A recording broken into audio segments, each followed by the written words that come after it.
पढ़ रहे हैं, जिस आयु वर्ग में हैं, आप इसके अनुसार अपना व्यवहारिक पक्ष भी देखना चाहिए। शिक्षा का मतलब क्या होता है? आपको ये बताओ तुम लोग कि अगर मान लें किस चीज़ पर आपको पढ़ने के लिए दे दिया गया या रीजनिंग, सपोज दैट रीजनिंग बनाने के लिए दे दिया गया, बताओ तो रीजनिंग का लाइफ में क्या प्रयोग है? कोई बताओ तो। फोटो रीजनिंग समझ रहा है ना?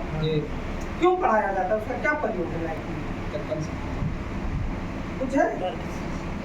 या फिर इतना जीएस रटाता, कोई रेलवे ड्राइवर बन गया, कोई इंजीनियर बन गया।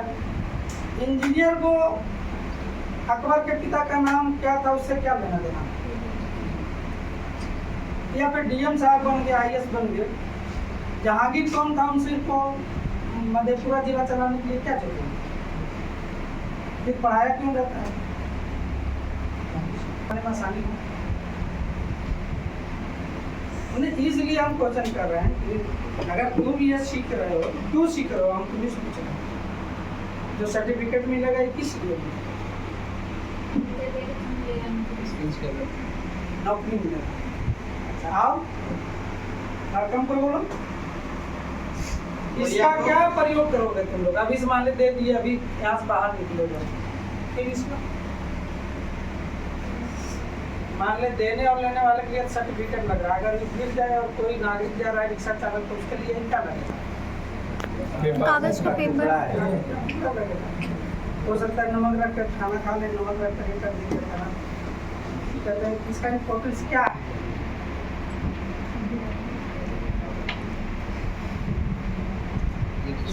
इसका अब देखिए, हम ये नहीं पता नहीं नौकरी लगा क्या लगा। देखो एकदम क्लियर कट बताओ, सोचने की क्षमता विकसित हो। इसका उपयोग इसके प्रयोग पर निर्भर है, ठीक है ना? तुम जब पढ़े हो तो तुम्हारे लिए एक सर्टिफिकेट है नौकरी के लिए या कुछ आगे जानकारी के लिए। एक रिक्शा चालक को रोड पर मिल जाएगा तो नमक रख करके खाने के लिए हो। किसी को कुछ मिल जाएगा तो उस पर उस वस्तु को रख करके कुछ चीज कर सकता है। एक ही वस्तु का विभिन्न लोगों में अलग अलग प्रयोग है, ठीक है ना? हम इसलिए बता रहे हैं कि जब तुम इंटरनेट पर जाओगे, सर्च करोगे आगे की पढ़ाई में, तो वहाँ इंफॉर्मेशन इतनी है, इतनी सारी इंफॉर्मेशन आपके लिए नहीं है। वहाँ अरबों लोग जुड़े हुए हैं, अरबों लोगों की अलग अलग चाहत है, अलग अलग इच्छा है, अलग अलग जरूरतें हैं। तुम्हें उस हाईवे पर अपने लिए सूचना खोजना होगा, अपने लिए डेटा खंगालना होगा और फिर उसको अपने लिए प्रयोग करना होगा। इसलिए वस्तु, कोई भी वस्तु है, वो व्यक्ति पर वो निर्भर करता है। उसका अर्थ भी, उसका मायने भी, उसकी आवश्यकता भी। लाइफ में यही बात ध्यान रखो कि हमें अपने लिए क्या जरूरत है और वो कहाँ मिलेगा। हमको जाना कहाँ है, उस रास्ते पर हम जा रहे हैं कि नहीं। अगर नहीं जा रहे तो तुम कितनों स्पीड से दौड़ जाओ, ठीक है ना? आना है ब्लॉक और दौड़ जाओ इस दिशा में, कितना तुम्हारा स्पीड रहे, कितना एक्यूरेसी रहे, तुम ब्लॉक कभी पहुंच पाओगे नहीं सर। पहला है कि कैरियर में दिशा सही होना चाहिए, ठीक है ना? टारगेट फिक्स होनी चाहिए। एक व्यक्ति सब कुछ नहीं कर सकता, ध्यान रखना। ये नहीं हुआ कि आज ये निकला, उसमें भर दिए, कल वो निकला, उसमें भर दिए, कल वो निकला, उसमें भर दिए। 4 दिन इसको पढ़ लिए, 5 दिन उसको पढ़ लिए। हर कैरियर का अपना सिलेबस है, ठीक है?